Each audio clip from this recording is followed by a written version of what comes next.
There's a specific point in the transition from acquaintance to friend that almost nobody talks about honestly, not because it's complicated, because most people assume it just happens naturally on its own. Or it doesn't. And if it doesn't, if you've been seeing the same people for months and the conversations keep landing in the same place, most people quietly conclude that something about them is preventing it from going further. But here's what's actually happening. There's a move, a specific, learnable move that sits between small talk and real connection. And most people either don't know it exists or keep trying to skip it. Skipping it is exactly why the deepening never comes. That's what this video is about. Not a list of conversation starters. Not a framework to memorize. The actual mechanism underneath why some acquaintances cross over and most don't. And what you can do in the next real conversation that doesn't feel forced, scripted, or like you're trying too hard. Let's start with the story most people tell themselves about why their acquaintances haven't gone further. The story usually sounds something like this. I'm not naturally good at this. Or, I'm too reserved. Too in my head. Or the quieter one. Maybe I'm just not the kind of person people want to go deeper with. Anyone who's been in this specific situation knows exactly what I mean. The ceiling doesn't announce itself. It just keeps appearing at the same height, no matter how many times you show up. Here's the part that doesn't get talked about. That ceiling has almost nothing to do with your personality. Research on social bonding consistently shows that what determines whether an acquaintance becomes a friend isn't warmth, isn't charisma, isn't some gift for intimacy that certain people are born with and others aren't. It's something much more specific. It's whether the contact between two people ever crosses from familiar to real. Familiar is, I know your name, I know your job, I know the broad strokes of your life. Real is, I know something true about you that didn't come out by accident. Most acquaintances stay in familiar. Not because the people involved are closed off. Because nobody made a specific kind of move. And if you've ever tried to make that move, tried to go a little deeper, share something real, ask something more than surface level, and it landed awkwardly, or didn't go anywhere, or left you feeling slightly exposed for no return, you probably drew a conclusion from that moment. That you did it wrong. That there's a way other people know how to do this that you don't. What I want to offer you today is a different explanation. Not that you did it wrong. That you skipped something. And what you skipped is very specific and very learnable. Here's a map that's going to make the rest of this click. Every friendship that exists right now, every relationship where two people actually know each other, moved through 3 layers of contact to get there. Not 2, not one giant leap. 3. Most people know about the first layer and the third layer. The second one is what nobody talks about. And it's the one that does most of the work. Layer 1 is what almost all acquaintances live in permanently. It's the exchange of facts. Your name, your job, your weekend plans. The conversation that is genuinely friendly and completely interchangeable. You could have the same exchange with a different person tomorrow, and nothing essential would be different. That's not a criticism. That's just what layer 1 is. It's the necessary starting point. It is not the destination. Layer 3 is what people think of when they think of real friendship. The 2 a.m. conversation. The thing you only tell a few people. The moment where someone sees you fully and doesn't flinch. That's real. That's what this is all for. But here's the thing nobody explains. You cannot get from layer 1 to layer 3 in one move. Every time someone tries, every time there's an attempt to go from pleasantry to intimacy without anything in between, it lands wrong. Not because vulnerability is wrong.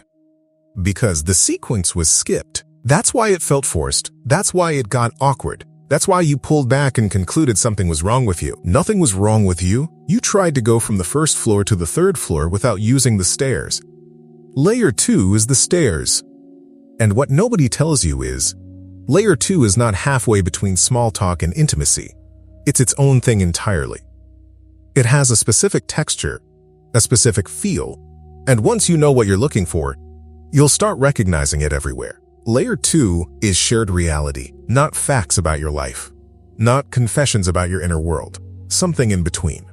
A real observation, a genuine reaction, something true about this moment, this situation, this conversation, said out loud, without editing it into pleasantry first. Honestly, I'm a little relieved it rained today. I needed an excuse to stay in. That meeting was a lot. I wasn't expecting it to go that direction. I've been thinking about what you said last week. I keep coming back to it. None of those are vulnerable. None of them are oversharing. They're just real. Slightly more real than what the situation required. That's layer 2. And what layer 2 does, what happens in the other person when you say something like that, is it creates an opening. It signals, I'm actually here. I'm not just going through the motions. And it gives the other person permission to be actually there too. That permission is what most acquaintances never give each other. Not because they don't want to. Because nobody goes first. So here's what the deepening move actually is. It's not a question you ask.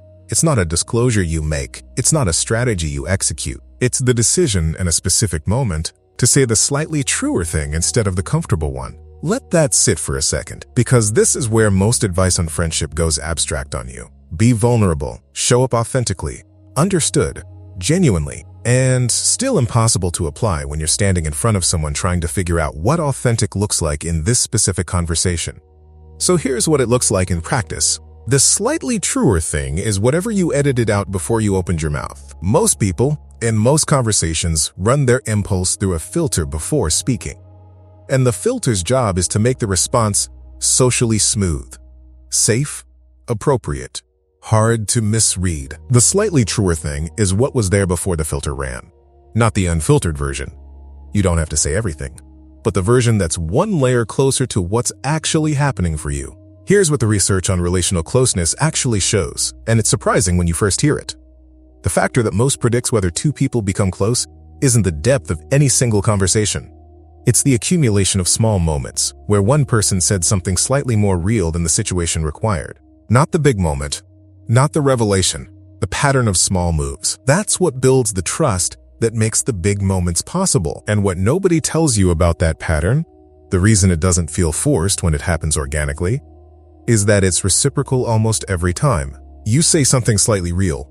The other person, almost reflexively, says something slightly real back. Not always, but often enough that the conversation is suddenly somewhere different from where it started. That's the mechanism.